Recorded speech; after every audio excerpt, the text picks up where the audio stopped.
인사하겠습니다. 여러분 안녕하세요. 네, 반갑습니다.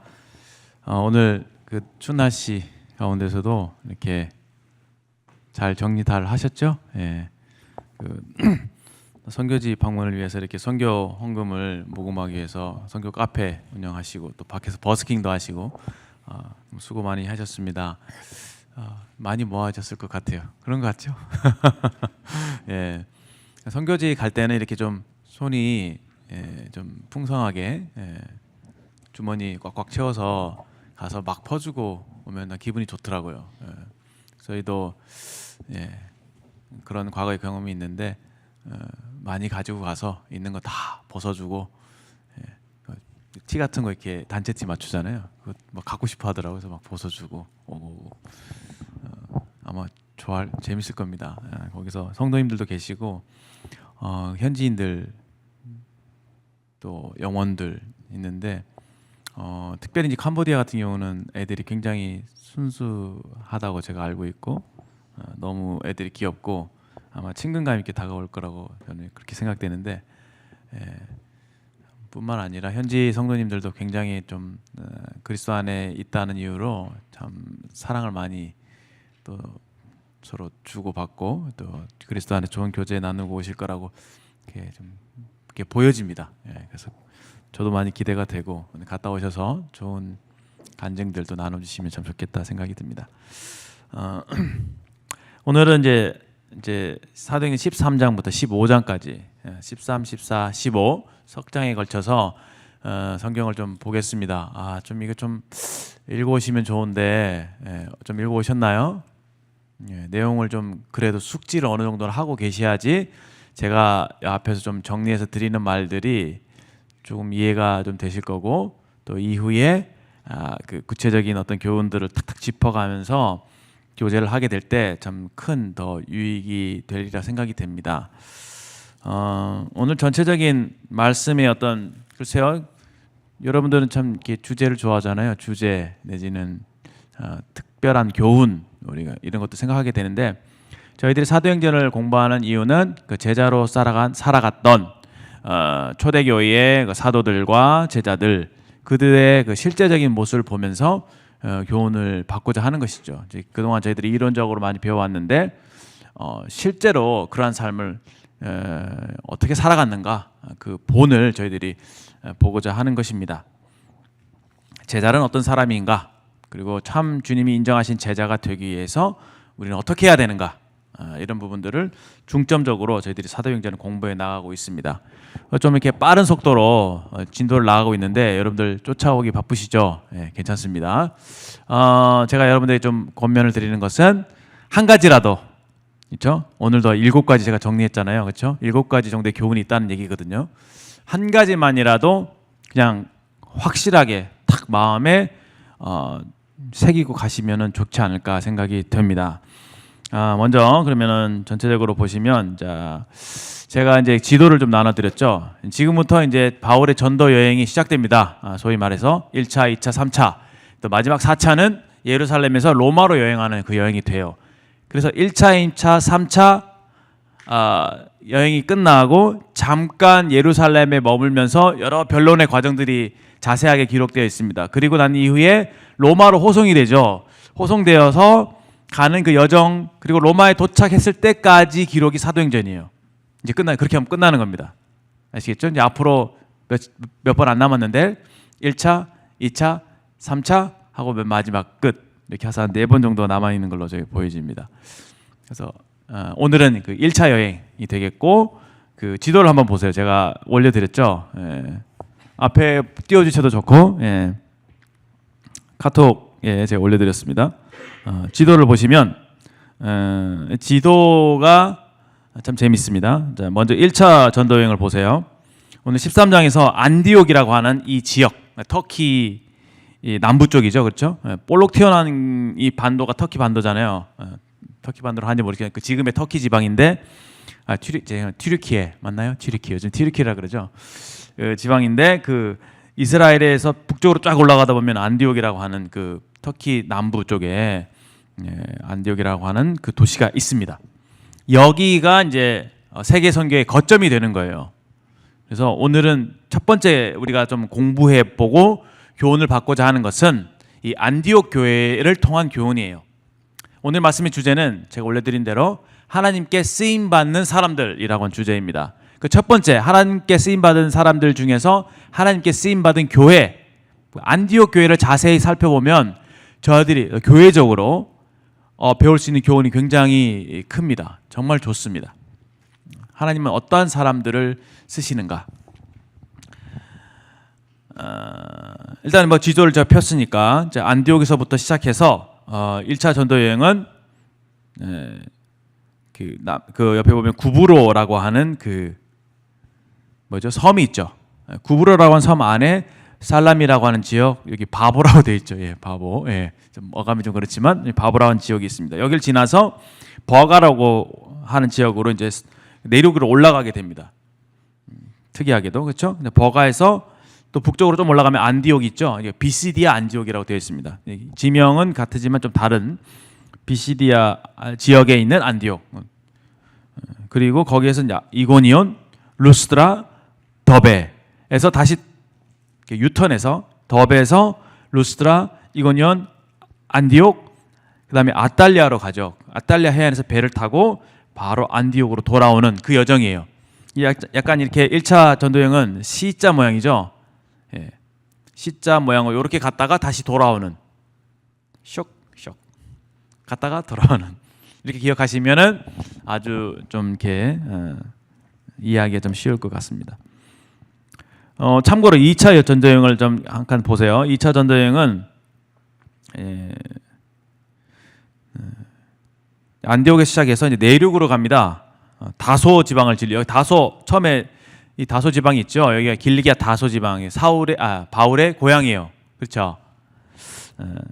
다소에서 이제 더베, 루스드라, 이고니온, 안디옥 이렇게 그 1차 전도여행 때 방문했던 지역을 다시 방문하면서 이 드로아 지방, 지금의 이제 터키 서쪽이죠. 서쪽 해안으로 갑니다. 바울의 원래 계획은 2차 전도여행 때 비두니아 지방, 다시 말해서 터키 북쪽으로 가고 싶어 했어요. 그러니까 바울의 생각은 이제 아시아 지방을 주로 돌면서 복음을 전하기를 원했던 것 같아요. 내륙으로. 근데 성령님께서 아시아에서 전하지 못하게 하시고 지금 아시아라고 하는 건 소아시아 지역, 그렇죠? 이 터키 지방, 이 지방에서 복음을 전하지 못하게 하시고 환상 중에 누구죠? 마게도냐 사람들이 와서 우리를 도우라 하는 환상을 받고 배를 타고 유럽, 지금의 그리스 지방, 유럽으로 건너갑니다. 그래서 이제 여기 보면은 네아폴리, 빌립보, 뭐 암비볼리, 아볼로니아, 데살로니가, 베레아, 아덴, 고린도, 갱그리아를 지나서 이제 다시금 에베소로 터키 지방에 있는 에베소로 건너오죠. 배를 타고. 또 배를 타고 로도라고 하는 섬을 거쳐서 가이샤라라고 하는 그 이스라엘의 접경에 있는 그 도시, 항구 도시로 올라와서 내륙으로 해서 안디옥까지 올라가는 그렇게까지가 2차 전도여행이에요. 약간 이거 지금 그림 좀 화살표 모양이 좀 어떤지 모르겠지만 땅콩 모양이라고 해요. 아까 1차는 C자 모양이었고 보통 일반적으로 이렇게 간다고 해서 땅콩 모양이라고 합니다. 예, 그렇게 기억하면 좋을 것 같고 3차는 다시 안디옥에서 출발하죠. 그래서 삥 둘러서 에베소까지를 바로 다이렉트로 갑니다. 그래서 에베소에서 드로아로 갔고 이제 2차 때 갔던 그 길을 그대로 가요. 근데 이번에는 내륙으로 바다로 건너오는 게 아니라 내륙으로 이렇게 다시 돌아오게 되죠. 그렇죠? 갔던 길 다시 되짚어서 오게 됩니다.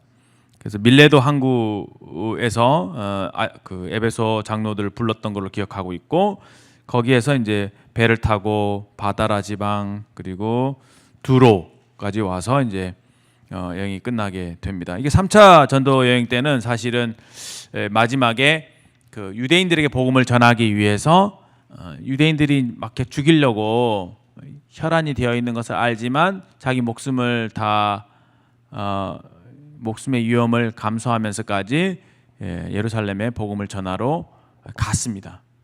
가서 이제 3차 전도여행이 끝나게 되는데 그 이후에 어떻게 돼요? 유대인들을 만나서 막 폭동이 일어나고 그들에게 변론하고 막 그 천부장이 보호하고 그 막 총독 앞에서 복음을 전하고 그런 모습들이 쫙 있죠. 그런 것들이 사실 성경에 다 예언된 부분이죠. 처음에 바울을 주님께서 부르실 때 아나니아에게 하신 말씀이 이 사람은 그렇죠? 유대인과 이방인과 왕들과 뭐 이런 사람들에게 복음을 전하기 위해 택한 나의 그릇이다. 이렇게 주님이 이제 그의 그 정체성에 대해서 엄청난 큰 그릇으로 쓰시려고 바울을 불러셨던 말씀을 하십니다. 그 말씀에서 우리가 알 수 있듯이 이제 바울은 그냥 유대인들에게만 복음을 전한 게 아니라 이방인에게 전하고 또 왕들에게 전하고 심지어는 로마 황제에게까지 복음을 전할 수 있는 기회를 받게 되는 거죠. 대단한 사람이죠. 그 말씀, 하나님이 예언하신 그 말씀대로 되어져 가는 거예요. 그걸 알고 있었기 때문에 바울은 그냥 자기 목숨도 아끼지 않고 이방인으로 선교하러 갔다가 다시 예루살렘에 돌아와서 유대인들에게 복음을 전하고, 로마서에 기록된 것처럼 내가 내 그 가족 그 친지라고 하는 것은 유대인들이거든요. 내 민족에게 복음을 전하기를 간절히 원하는데 내가 그리스도에게 끊어질지라도 내가 이 유대인들을 위해서 열정적으로 복음을 전하고 싶다, 그런 마음 표현하고 있죠. 실제로 나중에 보면은 사도행전에서 그런 바울의 그 열정을 우리가 볼 수가 있습니다. 그 천부장에게도 뭐 총독에게도 심지어는 로마 황제에게까지 호소하면서 복음을 전했던 아주 그냥 자유로운 영혼이죠. 어떤 것에 무엇도 그 바울을 제재할 수 없고 가둘 수 없는 성령님의 그 온전한 인도하심을 받는 그 다 바울의 모습을 우리가 사도행전에서 분명하게 보게 됩니다. 네, 일단 이렇게 간략하게 되어 있고요. 이제 13장 이제 넘어와서 이제 차례대로 좀 보도록 하겠습니다. 첫 번째로 우리가 볼 부분은 이제 안디옥 교회예요. 이제 안디옥 교회가 참 이게 흥미로운 특징들이 있는데 그 중에 하나가 우리가 11장에서 좀 봤잖아요. 11장 19절에서 30절까지 재미있는 특징들이 있습니다. 재미있는 특징들이 있는데 특별히 이 교회는 이방인 교회였다. 외국인들이 많았다. 그렇죠? 그 13장 초반절에 보면은 1절에 선지자들과 교사들이 있었다고 했죠. 그러니까 얼마나 은사가 풍부했어요. 그렇죠? 그리고 바나바, 니게르라는 시몬, 구레네 사람 루기오, 굉장히 다 다국적이잖아요. 그리고 분봉한 헤롯의 젖동생이래요. 그러니까 굉장히 헤롯의 젖동생이 아마 굉장히 유력한 사람이었을 거라고 생각이 돼. 집안이 좋잖아요. 헤롯 분봉왕이니까. 그렇죠? 같이 자랐던 헤롯의 형제와 같은 사람이라고 하는 거죠. 그리고 사울이다 이렇게 돼 있는데, 좀 어떤 교회를 상징하면 좋냐면 굉장히 국제 교회. 그렇죠? 유치원도 국제 유치원 있고 막 학교도 국제 학교가 있고, 국제하면 뭔가 좀 그렇죠? 유력한 사람들이 모여 있는 그런 집단으로 느껴지잖아요. 약간 그런 모습인 것 같아요. 굉장히 지식인들도 많이 있었고 유력한 사람들이 많이 있었던 그런 교회였던 것 같아요. 은사도 풍부했고. 근데 여기에서 하나님 말씀이 풍성하게 가르쳐졌습니다. 그런데 여기서 감사한 것은 이 안디옥 교회가 안디옥 교회에 하나님의 은혜가 있었다고 하는 거예요. 이게 굉장히 중요한 일이죠. 하나님의 은혜가 있게 될 때 이 교회가 어떻게 되냐면은 성령님의 그 역동적인 움직임에 반응합니다. 역동성이라고 하는 단어 한번 생각해 보세요. 우리 교회는 역동적인가요? 저도 역동적이진 않아요. 그냥 반복된 삶을 살죠. 그렇죠? 교회 안에서 그냥 청년회 늘 하던 거 하잖아요. 아마도 이 안디옥 교회가 선지자 교사들이 있어서 막 하나님 말씀 막 가르쳤을 거예요. 구약 성경부터 해서 쫙 다 율법의 전문가들이고 말씀의 전문가들이니까 지식이 넘쳐나고 가르침들이 풍성하고 교제가 뜨겁고 뭐 그런 모습이었겠죠. 근데 여기다가 역동성이라는 단어를 붙이는 게 굉장히 좀 이례적입니다. 그랬던 교회가 지금 어떤 면에서 서울 북부교회 같은 모습일 수 있어요. 근데 이때 그 바울과 바나바가 영적인 리더로 있었죠. 말씀을 가르치는. 그렇죠? 뭐 장로 역할을 했는지 모르겠습니다. 근데 성령님께서 이 둘을 따로 세우라고 하는 명령을 내리시니까 거기에 어떻게 합니까? 즉각적으로 순종하죠. 그리고 보냅니다. 보내요. 사실 안디옥 교회가 이제 선교사를 파송하고 난 이후에 역시나 그들은 또 일상적인 이런 주님을 섬기는 평범한 모습이었을 거예요. 그렇죠? 일을 한 사람들은 파송을 받아서 나가는 바나와 바울밖에 없어요. 뭐 그들에게 무슨 선교 헌금을 했다든지 뭐 선교에 동역했다든지 그런 말씀 없습니다. 그렇죠? 그래서 좀 보게 되는 게 하나님의 일이라고 하는 것, 특별히 이제 역동적인 역사라는 것은 특별히 하나님께서 세우신 사람들을 통해서 되어지는 일인가? 이런 생각이 좀 들긴 해요. 그렇죠? 여튼 하나님께서 세우신 그 2명의 일꾼들을 안디옥 교회가 파송할 수 있었다고 하는 것, 그것이 굉장한 큰 교훈입니다. 자, 보세요. 어떻게 해서 그런 일이 있을 수 있었는가? 11장으로 잠깐 넘어오시면 앞으로 좀 넘겨보세요. 11장 21절에 보면 이 교회에는 주님의 손이 그들과 함께 하셨다고 하고 있습니다. 그리고 23절에 보면 하나님의 은혜를 보고 기뻐했다고 말씀하고 있으니까 교회를 보니까 하나님의 은혜가 있는 거예요. 그러니까 하나님의 은혜가 보이는 겁니다. 여러분, 우리 북부교회, 우리 청년의 하나님 은혜가 보입니까? 느껴집니까? 예, 느껴지죠. 예, 영적인 눈으로 바라봐야 합니다. 하나님의 은혜, 이건 결국은 하나님이 함께 하시는, 여기 보면 하나님의 은혜를 보았다는 것은 하나님의 손이 함께 하시는 것을 경험했다라는 거죠. 거기에는 사람이 이해할 수 없는, 또 사람이 할 수 없는, 하나님만이 하실 수 있는 그런 하나님의 일들이 교회 안에 나타나고 있었다라고 하는 것이죠. 거기에는 구원받는 역사가 있을 수 있을 테고, 성도들이 막 성장하고 사랑이 뜨겁고 또 이례적인 섬김들이 나타나고, 사람의 힘으로 할 수 없는 그런 일들을 하나님이 하시는 것, 그것이 보여졌다. 그런 말씀을 저는 이해가 됩니다. 어떤 면에서 제가 이 말씀을 좀 주의 깊게 보게 되는 거고, 오늘 말씀에 어떤 여러분들이 주안점을 두고 봐야 될 부분이 그거이지 않나 생각이 듭니다. 제가 6번째 질문으로 그것을 좀 여러분들에게 좀 이렇게 질문을 드렸는데, 우리 한 장 넘기셔서 13장 43절에 보세요. 13장 43절에 이런 말씀이 있습니다. 여기 보면 회당의 모임이 끝난 후에 유대인과 유대교에 입과한 경건한 사람들이 많이 바울과 바나바를 따르니, 그랬죠? 두 사도가 더불어 말하고, 자, 이 제자가 된 그 유대인들, 그 사람들에게 바울과 바나바가 뭐라고 권면하냐면 항상 하나님의 은혜 가운데 있으라 라고 얘기하고 있습니다. 이거 오늘의 교훈이에요. 결론은 무엇이냐면 하나님께서 하나님의 손이 함께 하심으로 하나님이 일하시는 것, 거기에 동참할 수 있는 것이 은혜라라고 하는 겁니다. 그렇죠? 다시, 제자의 삶이라고 하는 것은 결국 하나님의 은혜에 의해 움직여지는 삶이다. 하나님의 은혜가 함께하는 삶이다 라고 말할 수가 있습니다. 그렇다면 하나님의 은혜 가운데 있는 것은 또 무슨 의미일까요? 어떤 의미일까요? 한번 나눠보시면 좋겠습니다. 하나님의 은혜 가운데 있는 것은 어떤 의미일까? 나는 하나님의 은혜 가운데 있는가? 하나님의 은혜 가운데 있으려면 어떻게 해야 하는가? 네.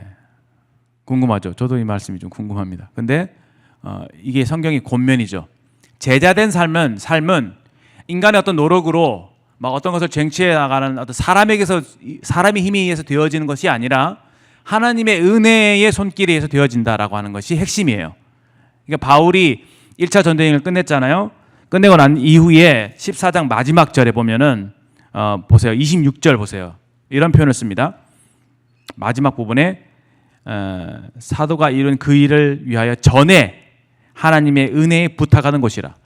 그러니까 안디옥 교회가 바울과 바나바를 파송할 때 어떻게 했다고요? 하나님의 은혜에 부탁했다고요. 우리가 선교사를 파송한다고 하는 것, 그것은 정말 하나님의 은혜로만 되어지는 일이기 때문에 그 하나님의 은혜에 의지했다. 거기에만 의존했다는 얘기입니다. 은혜에 부탁하는 곳이라. 그리고 27절을 보세요. 그들이 어떻게 얘기합니까? 교회에게 간증을 하죠. 1차 전도여행에 대한 보고를 하는데 뭘 얘기하고 있냐면 하나님이 함께 행하신 모든 일과 이방인들에게 믿음의 문을 여신 것을 보고, 그래서 선교라고 하는 것은 하나님이 하시는 일, 하나님의 일이다라는 거죠. 그리고 선교사는 그 하나님이 하시는 일에 그저 숟가락 얹는 것, 동참하는 것에 불과하다. 그래서 정말 진정한 하나님의 종이라면은 반드시 내가 한 일은 별로 없어요. 그래서 주님을 따랐던 것 뿐이에요. 하나님이 다 하셨어요라고 간증할 수 있어야 되는 겁니다. 그렇지 않겠어요? 그렇죠? 그게 진정한 간증이죠.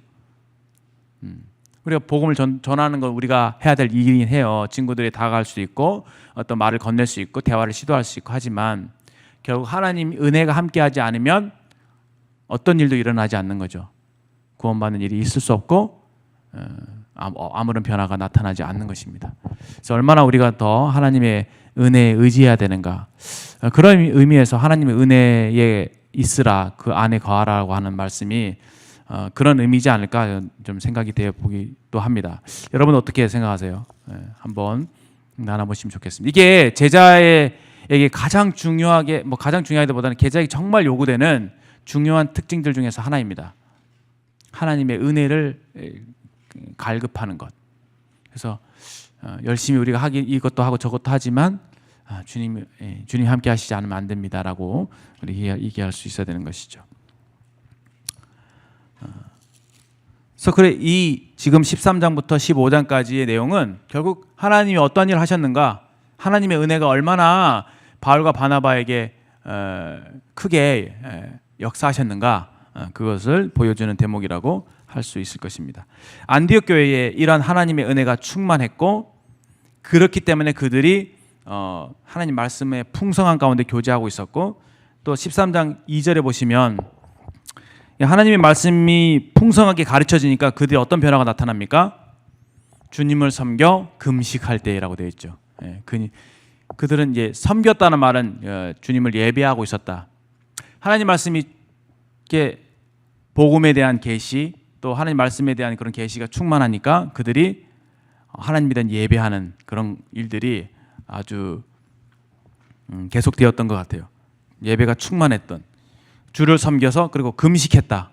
어떤 이런 삶에 있어서도 방종하지 않고 자기 삶을 하나님의 뜻을 위해서 절제할 수 있는 그런 삶의 방식을 이제 금식이라고 우리가 이해할 수 있겠죠. 그때 성령님께서 일하기 시작합니다. 그렇죠? 바나바와 사울을 따로 세우라 해서 두 사람을 금식하고 기도하고 두 사람을 이제 선교사로 파송하게 됩니다.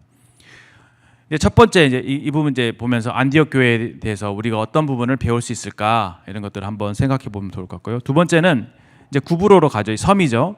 그 중에서 이제 실루기아에서 내려가서 바보라고 하는 지역에 이르는데 거기서 어떤 방해꾼들이 있냐면은 이게 바예수라고 하는 거짓 마술사가 있습니다. 이 사람이 마술사에 여기 엘루마라고도 되어 있네요, 그렇죠? 이 사람이 그 총독의 서기오 바울이라고 하는 총독의 이게 복음을 전하는 것을 방해합니다.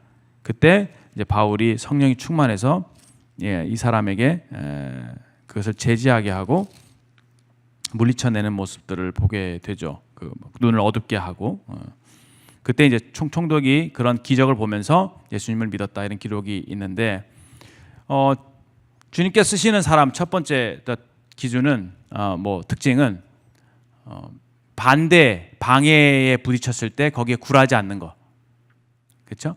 그러니까 영적인 분별력을 가지고 이건 사탄에 방해하는 것이야라는 것을 분명하게 분별하고 이게 방해에 굴복하지 않고 하나님의 뜻을 끝까지 쫓을 수 있는 그런 사람이라는 것을 우리가 배우게 됩니다.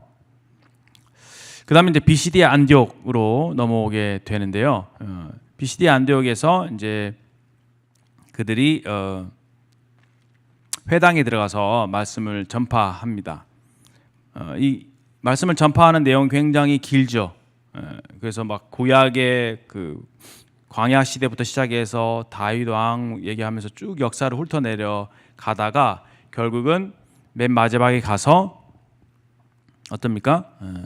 그 39절에 보면은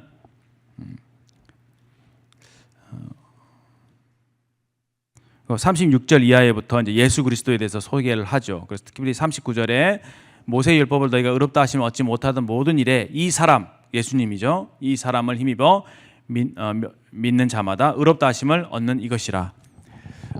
여기서 우리가 좀 배울 수 있는 교훈은 뭐냐면은 하나님이 쓰시는 사람은, 그렇죠? 첫 번째 아까 제가 은혜에 의존하는 사람이라고 했죠. 그리고 어떤 방해에 굴하지 않는 사람이라고 했죠. 세 번째는 뭐냐면은 말씀의 전문가, 말씀이 충만한 사람이에요.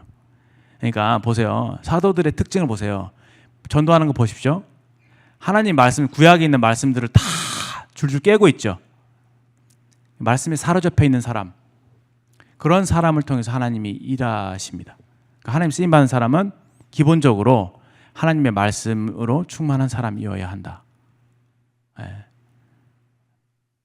여러분들 나중에 뭐 주일학교를 섬기시든 뭐 어떤 뭐 학생회를 하시든 또 뭐 좀 나이가 들어서 어떤 형태로 주님을 섬기시든지 간에 하나님 말씀으로 준비되어 있지 않으면요 쓰임 받을 수가 없습니다. 그러니까 하나님께 쓰임 받기는 참 어려워요. 물론 여러 가지 봉사나 은사를 따라서 이런 것들을 할 수 있지만 결과적으로 하나님께 쓰임 받는 사람은요 하나님의 말씀에 충만한 사람입니다.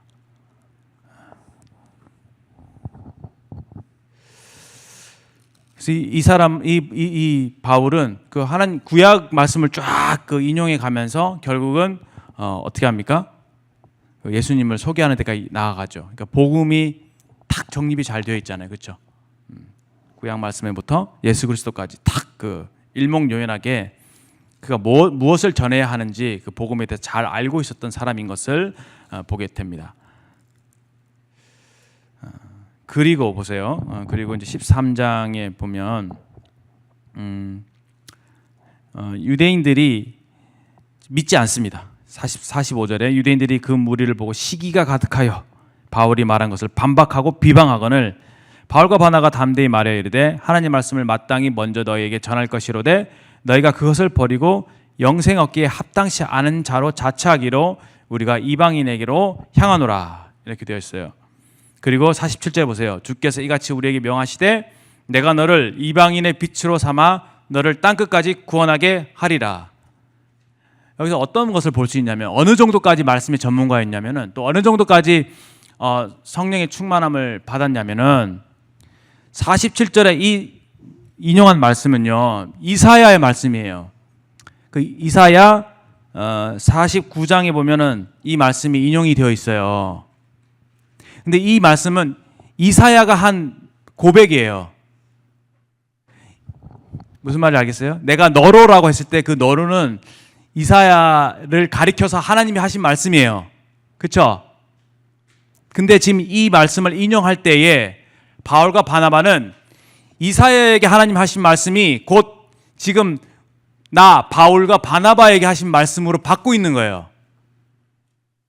무슨 말인지 아시겠어요? 이 정도까지 하나님 말씀으로 무장이 되어 있어야 되는 거예요. 이게 진정한 영성입니다. 말씀을 많이 아는 게 중요한 게 아니라 기록된 말씀을 자기의 것으로 소화해낼 수 있는 그 어떤 시대에 맞게끔 시간에 맞게끔 그 말씀을 적용해낼 수 있는 힘이에요. 무슨 말인지 아시겠어요? 지금 이 상황에서 바울과 바나가 복음을 유대인들에게 전했어요. 전했는데 이들이 받지 않아요. 그렇죠? 처음에는 바울과 바나바가 그들도 유대인이니까 자기 동족에게 복음을 전하기를 원했어요. 진심이었어요. 근데 복음을 받아들이지 않아요. 그러니까 여기에서 좌절하거나 집착하지 않았어요.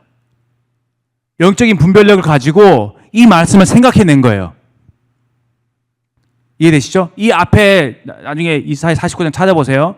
이 말씀은 이사야를 부르실 때에 이사야로 하여금 너는 네 동족에게 복음을 전하는 자로 내가 세웠어. 그리고 그뿐만 아니라 너를 내가 이방인의 빛으로 세웠어. 라고 하는 부르심에 대한 말씀이거든요. 근데 그 말씀을 잘 알고 있었던 거예요.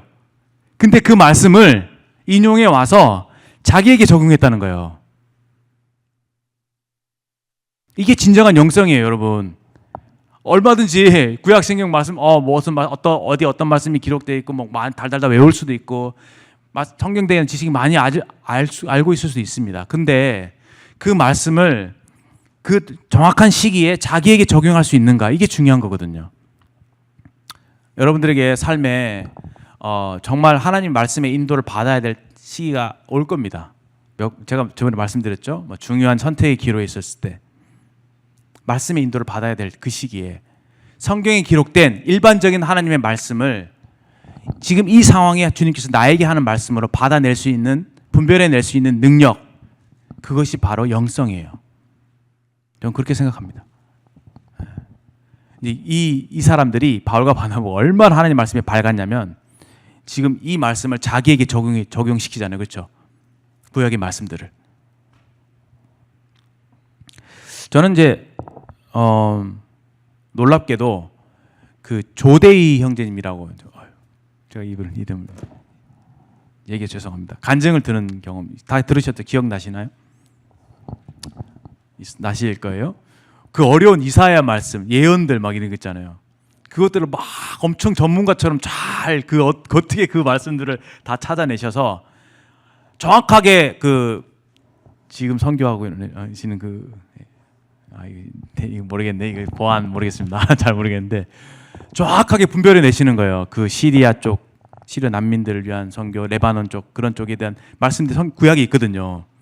그거를 정확하게 그걸 분별을 내시면서 그걸 자기 거로 삼으시더라고요. 그렇죠? 그리고 본인이 하나님께서 그렇게 부르신 것으로 말씀을 받고 실제로 어떻게 합니까? 행동으로 옮기죠. 가요. 발길을 옮겨요. 이게 진정한 영성이라니까요. 그래서 깜짝 놀랐어요. 제가 와, 이렇게까지 말씀을 정확하게 분별해 내시면서 자기가 왜 그쪽으로 거기에 가야 되는지, 또 어떤 일을 해야 되는지, 누구에게 복음을 전해야 되는지를 명확하게 하시더라고요. 나중에 한번 들어보세요. 야, 그래서 참 놀랐습니다. 아무튼 여러분들이 말씀이 그렇게 충만하시면, 그리고 성령이 충만한 가운데 계시면 하나님께서 그런 방식으로 여러분들 부르신다고 생각이 됩니다. 굉장히 먼 얘기일 수도 있겠지만 또 어떤 면에서 가까운 얘기일 수도 있어요.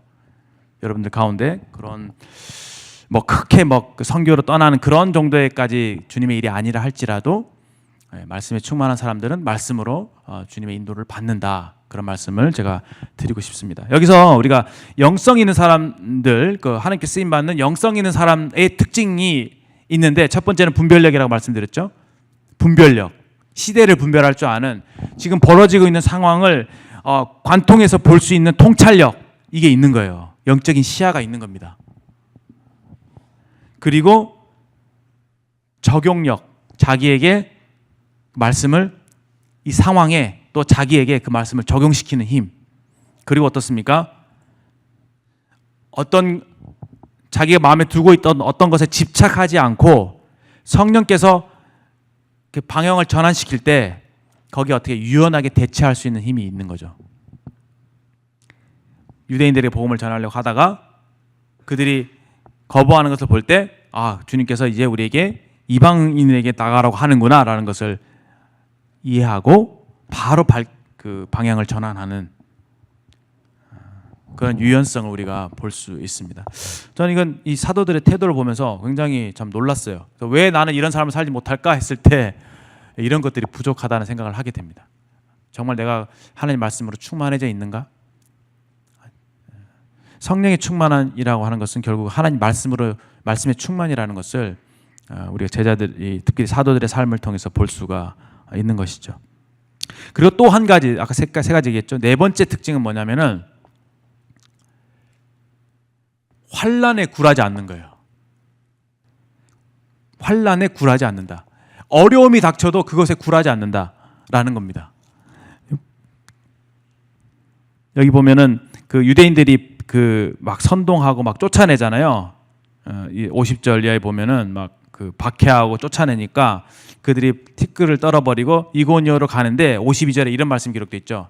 기쁨과 성령이 충만했다고요. 그러니까 성령이 충만한 사람은 어려움이 닥쳐도 그 어려움에 매이지 않습니다. 그 어려움에 사로잡히지 않아요. 참 교훈이 됩니다. 저도 어려움이 오면 자주 쓰러지거든요. 하나님 일하는 것에 대해서 일정 부분 좀 타협하게 되고 주저앉게 되고 그러는데, 성령이 충만한 사람들은 그 어려움, 고난 이런 것들에 대해서 굴하지 않아요. 왜냐하면 왜 그러냐면은 하나님의 은혜가 있기 때문에. 여기 기쁨이라고 돼 있죠. 기쁨이 있고 평안이 있기 때문에 그렇습니다. 제가 어느 다큐멘터리를 봤는데 유명한 코미디언이 얘기가 나오더니 크리스찬이더라고요. 어떤 일을 하냐면은 저기 서울역에 가서 노숙자들한테 그 음식 나눠주는 그 일을 계속 하는 거예요. 그 일을 위해서 막 통장도 따로 만들고 자기 수입의 일정 부분을 떼서 그 노숙자들 찾아가는 거예요. 음식 실고 막 OK라고 하는 뭐 그런 선교단 자선단체가 있더라고요. 크리스찬들인 것 같아요. 나눠주면서 예수님은 당신을 사랑합니다. 우리도 당신 사랑합니다. 이렇게 해서 노숙자들 나눠주는 거예요. 그 일을 매주 계속하는 거예요. 그 추운 날에도 막 버스킹하면서 막 그렇게 하더라고요. 근데 그분이 하시는 말씀이 자기는 그 일하는 것보다 이게 이런 사역하는 게 너무 더 쉽다. 물론 이제 수고가 따르고 조금의 어떤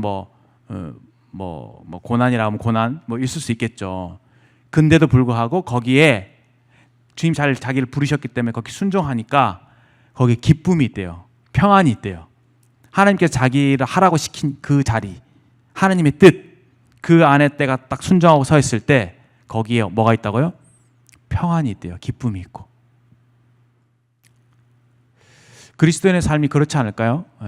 제자의 삶이라고 하는 것은 고난이 있죠. 어려움이 있죠. 똑같아요. 세상 사람 당하는 것과. 근데 뭐가 달라요? 기쁨과 평안이 있기 때문에 그것을 넉넉하게 이겨낼 수 있는 것이죠. 아마 이런 것들이 우리가 믿지 않는 자들에게 간증이 되지 않을까 싶습니다. 남들 힘들어할 때 똑같이 힘들어하고 남들 좌절할 때 똑같이 좌절하는 게 아니라 주님이 주신 평안과 기쁨이 있기 때문에 그 어려움들을 넉넉하게 견뎌내고 인내하고 이겨낼 수 있는 그런 힘, 그게 제자들에게 있었습니다. 이 반대에 부딪혔을 때 기쁨과 평안이 있었고요. 이제 이고니온으로 오고 루스드라에서 어떤 일을 당합니까? 루스드라에서 두 가지 일을 당합니다.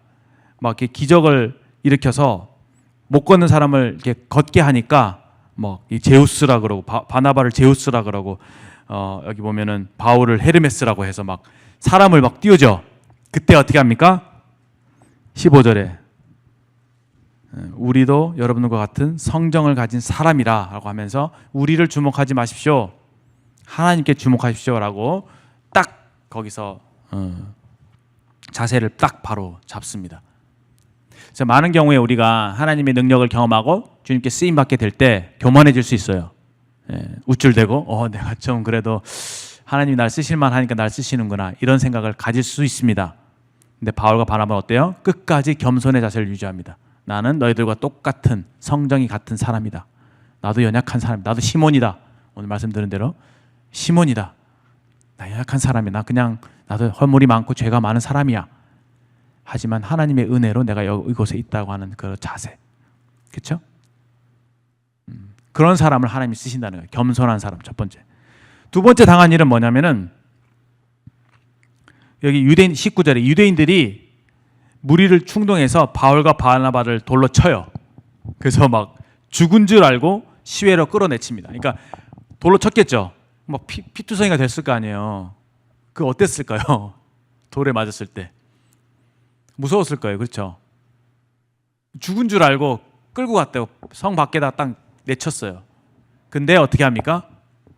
툴툴 털고 다시 성 안으로 들어가요. 와, 그거 당하면 트라우마가 생길 텐데 트라우마 이런 거 전혀 아랑곳하지 않아요. 굴하지 않습니다. 핍박에 굴하지 않아요. 어려움에 넘어지지 않습니다. 그 마음 중심이 얼마나 견고하게 서 있었으면 그들이 끝까지 가야 할 그 길을 가고 있는 것을 보게 되죠. 이런 것들이 참 사도들에게서 배울 수 있는 놀라운 부분이 아닐까 생각합니다. 22절에 그런 고백을 하죠. 우리가 하나님 나라에 들어가려면 많은 환난을 겪어야 할 것이니라. 그러니까 고난을 겪는 것에 대해서, 특별히 복음을 전하면서 고난받는 것, 환난받고 핍박받고 하는 것들에 대해서 당연하게 여기는 거예요. 당연하지. 핍박 없이 어떻게 복음을 전해? 고난 없이 어떻게 하나님 나라를 선포할 수 있어? 라고 하는 분명한 그런 준비된 마음이 있었다는 것입니다. 이쯤 되면은 제자라고 하는 사람들은 고난에 대해서 지나치게 나와 상관없는 것이라고 생각하지 말아야 하겠다는 생각을 하게 되죠. 고난은 따라오는 것이구나. 준비하고 있어야겠다. 어느 정도의 고난이든 주님이 감당할 수 있는 고난을 나에게 주시겠지. 그러나 그것을 감당할 수 있는 평안과 기쁨도 함께 주시겠지. 그런 마음의 자세를 가질 필요가 있을 거라고 생각이 됩니다. 그렇게 해서 이제 1차 전도여행이 끝나고 다시 안디옥으로 돌아오는데, 안디옥에 돌아오니까 어떤 일이 생기냐면은 유대로서 온 사람들, 유대주의자들, 율법주의자들이 와서 너희들도 구원 받았지만, 예수님을 믿었지만 동일하게 율법을 지켜야 된다, 할례를 받아야 된다, 그런 얘기를 하는 거예요. 그래서 굉장히 큰 바울과 바나바 사이에, 그들 사이에 이렇게 큰 논란이 있었던 것입니다. 그래서 이것을 해결하기 위해서 예루살렘에 회의를 주최하고 바울과 바나바와 어떤 일꾼들을 파송합니다. 안디옥에서. 그래서 예루살렘에서 회의가 벌어지죠. 거기 누가 있습니까? 대빵 사도들의 사도 베드로가 있었죠. 베드로가 감사하게도 갈라디아서에서는 조금 유대주의자 같은 모습이 좀 보이긴 하지만, 연약함이 보이긴 하지만, 감사하게도 이 예루살렘의 회의에서는 놀라운 고백을 하고 있습니다. 앞서 이 베드로가 이런 생각의 전환이 일어나게 됐던 이유를 우리가 봤죠. 누구죠? 고넬료 사건, 그렇죠? 부정한 음식들을 막 보자기에 뵈어서 딱 내려오는 거 보고 주님이 내가 깨끗하고 한 것을 내가 부정하다 하지 말라, 이런 환상을 보이면서 고넬료가 구원받는 모습을 보이죠. 그때 하나님께서 그들에게 성령을 주셔서 그들 거듭나게 하시고 우리와 똑같은 믿음을 갖게 하셨는데 내가 어찌 하나님을 맡겠느냐라고 하면서 하나님이 하신 일을 받아들입니다. 그러니까 유대인으로서의 편견을 베드로가 깰 수 있게 된 것이죠. 그랬던 베드로이기에 8절에서 9절, 10절, 11절 말씀에서 이런 고백을 합니다. 또 마음을 아시는 하나님이 우리에게와 같이 그들에게도 성령을 주어 증언하시고 믿음으로 그들의 마음을 깨끗이 하사 그들이나 우리나 차별하지 아니하셨느니라. 여기 차별하지 않으셨다라고 한 표현. 그런데 너희가 어찌하여 하나님을 시험하여 우리 조상과 우리도 능히 매지 못하던 멍에를 제자들의 목에 두려느냐. 그러나 우리는 그들이 우리와 동일하게 주 예수의 은혜로 구원받는 줄을 믿노라. 이 바울의 이 복음관 내지는 구원관이 뚜렷했습니다. 이신칭이 믿음으로 말미암아 구원받는다는 것. 감사하죠. 만약에 여기서 베드로가 다른 말 했으면, 엉뚱한 얘기 했으면 큰일 나는 거예요. 그렇죠? 예루살렘 유대주의 교회, 유대의 교회, 유대인 교회와 이방인 교회가 그냥 딱 두 동강 나는 거죠. 왜냐하면은 여기는 베드로는 유대인의 사도, 그렇죠? 바울은 이방인의 사도. 다만 이제 국면이 전환된 것뿐인 건데, 그렇죠?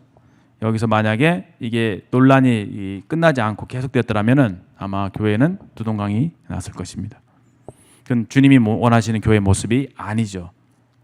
지난 시간에 말씀드린 걸로 알고 있습니다. 그렇게 해서 결국은 이렇게 논의를 거친 끝에 이 네 가지죠. 우상의 제물, 피, 목매어 죽인 것, 음행, 이 네 가지를 멀리하라고, 네 가지만 주의하면 된다. 다른 어떤 율법들은 이방인들에게 우리가 강요하지 말자, 지키지 않아도 된다라고 하면서 네 가지만 좀 주의해 달라라고 부탁하면서 이 결론에 도달하게 되고 서로 화해하게 되고, 이 바울과 바나바를 통해서 이렇게 편지를 써서 안디옥으로 보냅니다. 그래서 이 문제가 싹 말끔하게 해결이 되게 되죠. 굉장히 중요한 부분이에요, 그렇죠? 주님의 복음이 유대인으로부터 이방인으로 퍼져나가는 그 전환의 시기에, 그렇죠? 이방인 중에서 또 유대인 중에서 서로 한 세 사람을 이루어서 연합하게 하는 그 교회의 진리, 그것을 이뤄가는 데 있어서 15장은 굉장한 중요한 의미를 갖는 그런 사건이지 않을 수 없습니다. 그 다음에 이제 마지막으로 36절 이하에 이제 바울과 바나바가 다시 한번 우리가 1차 전도여행에 갔던 지역을 방문해서 그 어떻게 하고 있는지 한번 보자라고 선교 여행을 제안합니다. 그래서 가려고 하는데 바나바가 싸워요. 심하게 싸웠다고 합니다. 아마 제가 청년 여러분 나이 많을 때 이 말씀을 읽고 충격을 받았어요. 와, 이렇게 존경받는 바울과 바나바 같은 그 믿음의 사람들도 싸우는구나. 장로 형제님들 싸우는 거 내가 이상하게 생각할 필요 없겠다. 리더들이 싸우기도 하는구나, 이 생각을 하게 됐어요. 여러분 어떠세요? 근데 충격이었습니다. 어떻게 바울과 바나바가 싸웠을까 했는데 보세요. 왜 싸웠냐? 아시죠? 바나바의 조카가 마가 요한이에요. 그러니까 마가복음을 쓴 마가. 다른 말로 하면 요한. 마가의 이름이 요한이었죠. 마가 요한, 이렇게 알고 있으면 됩니다. 근데 이 마가 요한이 1차 전쟁 때 힘들다고 돌아갔어요. 중도 하차했어요. 요한을 수종자로 두었더라. 그러니까 요한이 옆에서 사실 옆에서 짐꾼도 되어주고 막 이렇게 동행하면서 도움을 주었던 사람이었는데, 같이 동역하다가 나기는 힘들다고 해서 그냥 돌아간 거예요. 연약했죠. 그것을 두고 바울은 뭐야, 이렇게 주님의 일에 있어서 저렇게 쉽게 포기해버리는 저런 청년 같이 주님의 일에 방해되니까 이번 여행에는 데려가지 말자라고 해요. 근데 바나바는 아니야, 그래도 한 번 더 기회를 줘야지. 이쯤 되면은 둘 사이의 어떤 특징을 볼 수가 있겠죠. 바울은 약간 아빠 T 있죠, 완전 T죠. 완전 다게 잘라버리고, 바나바는 약간 F, 좀 이렇게 좀 인자하게 자비롭게 용서해주고 유연하게. 아마 자기 조카였기 때문에 그럴 수도 있는지 모르겠지만 그거 이전에 이제 바나바는 굉장히 착한 사람이었어요. 그리고 권위자라고 하는 그 별명이 있죠. 권위자란 말은 위로하고 격려하는 사람, 다른 사람을 세워줄 줄 아는 사람, 약간 아름다운 이인자, 이런 이미지인 것을 보게 됩니다. 근데 바울은 담즙질, 목표지향적인 사람, 그렇죠? 소신과 주관과 이렇게 뚜렷한 사람, 어떤 것들도 굴하지 않는 불굴의 의지를 가진 사람, 이런 모습이 바울이에요. 인간성이죠. 그 인간 성격의 특징입니다. 근데 이 둘 사이에 서로 다른 인간성이 충돌하는 장면이라고 보여져요. 그런데 어떻게 됩니까? 갈라섭니다. 결국은 갈라서고 커서 그 이후에 기록된 말씀들은 2차 전도여행은 다 바울을 가죠. 그렇죠? 바울을 쭉 따라다닙니다. 바울이 그 이후에 2차 전도여행 때 이제 누굴 만납니까? 디모데라고 하는 새로운 동역자를 만나요. 그렇죠? 근데 물론 이제 신라도 같이 가죠. 바울과 신라가 같이 가면서 또 디모데라고 하는 그 동역자라기보다는 일종의 영적인 아들, 그렇죠? 멘티를 만나죠. 그래서 디모데를 키워줍니다. 그리고 바나바는 어떻게 되죠? 마가를 데리고 1차 전도여행 갔던 구브로 섬으로 가서 그쪽 지방으로 이렇게 선교여행을 가게 됩니다. 어떻게 생각하세요? 이런 싸움의 장면에서 제가 처음에는 그걸 잘 이해하지 못했어요. 그래서 어떤 사람이, 저는 좀 그때 당시에는 바나바 편이었어요. 여러분 누구 편이에요? 누가 옳다고 생각하세요? 데려가야 돼요? 말아야 돼요? 여러분 어떠세요? 교육부서 하면서, 그렇죠? 네. 이런 일도 좀 생기잖아요, 그렇죠? 연약한 부분 보이고. 저는 바나바 편이었어요. 그래서 바울이 이해가 안 됐어요. 근데 바울 편을 일꾼들이 드시더라고요. 그 이후에 하나님이 바울을 더 주목하시고 쓰셨기 때문에 바울이 옳았다라고 얘기하시더라고요. 저는 그게 전혀 마음에 들지 않았어요. 그 해석이. 그래서 저는 바울이 고린도서 13장에서 내가 어린아이였을 때에는 말하는 것이 어린아이 같고 생각하는 건 어린아이 같고, 자기 자신을 이 사건을 두고 말하는 것이 아닌가라고 생각을 했고 그렇게 분별했어요. 근데 제 분별이 맞는지 아닌지 모르겠지만 저는 바나바가 잘했다고 생각했거든요. 여러분 어떠세요? 근데 믿음의 어른들은 그렇게 생각 안 하시더라고요. 바울이 잘했다, 바울이 영적인 분별이 옳았다, 뭐 이렇게 얘기를 하시던데, 결국은 어땠느냐? 누가 옳고 그런 것을 떠나서 결국은 마가가 회복이 됩니다. 이 싸움으로 인해서. 결론은 좋아져요. 그렇죠? 좋아집니다.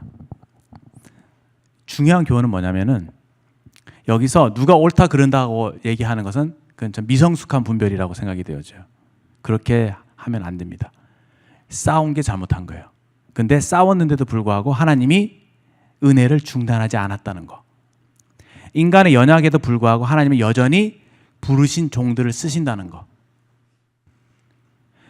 여러분들 장로 형제님들이나 일꾼들 있죠? 완벽하다고 생각하시면 안 됩니다. 그들도 싸울 수 있고 그들도 연약함이 있을 수 있고 심각한 죄악에 빠질 수도 있고 그래요. 사람이니까. 근데 하나님께서는 부르셨기 때문에 끝까지 책임지시고 은혜로 일꾼들을 쓰신다는 거 한 가지. 하나님은 우리를 은혜로 쓰시는구나. 이거 한 가지. 자격이 있어 쓰는 게 아니고 뭔가 대단한 영적으로 굉장히 성숙하고 막 그런 생각보다는 물론 이제 성숙하긴 하시죠. 그런 어떤 그게 갖춰져 있기 때문에 하나님이 쓰신다라고 생각하기보다는 하나님께서 은혜로 쓰시는구나 라는 거 첫 번째. 두 번째는 뭐냐면은 그럼에도 불구하고 우리는 잘 준비되어 있어야 한다라는 사실이죠. 하나님의 은혜에 의지해야 한다. 하나님 쓰실 만한 일꾼의 자세를 어떤 영적인 자세를 갖추어야 한다. 그런 교훈을 받게 됩니다. 이 경우에 둘이 싸우지 않고 잘 의견을 조율해서 했으면 얼마나 좋았을까 생각이 좀 들죠.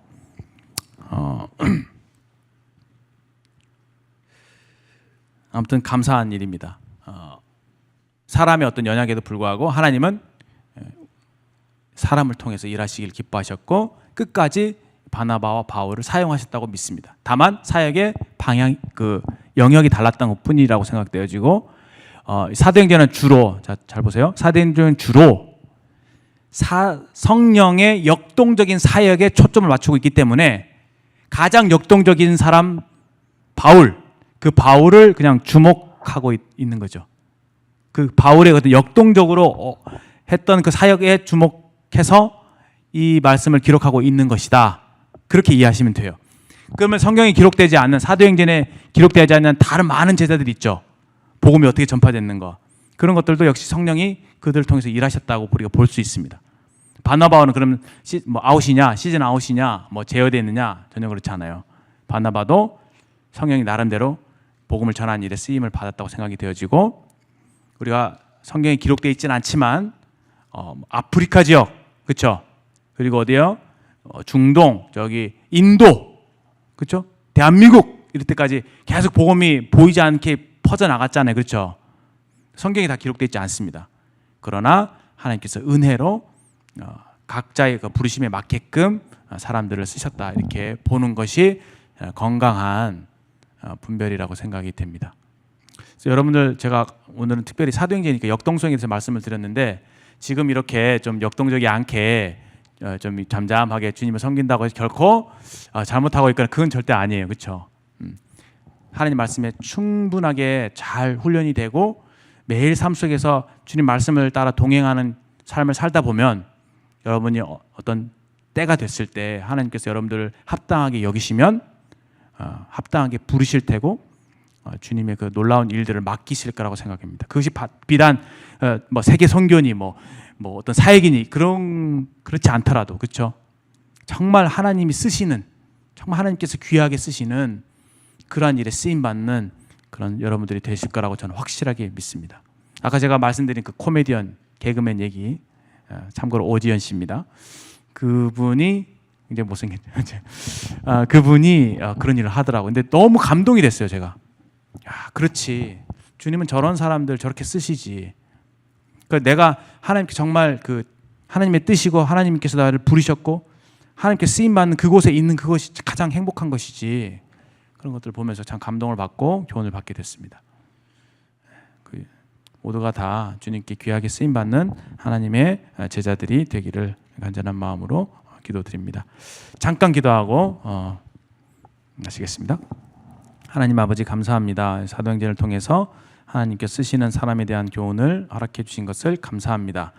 우리 사랑하는 형제 자매님들이 하나님 말씀을 사랑하고 말씀에 충만한 삶을 살게 하시고 또 하나님이 말씀하신 일이면 기꺼이 순종하고자 하는 마음을 허락해 주시기를 바라며 우리 교회가 또 우리 청년회가 하나님의 은혜로 충만케 해 주셔서 주님의 일에 귀하게 쓰임 받는 우리 교회가 되도록 청년회가 되도록 인도해 주시기를 구합니다.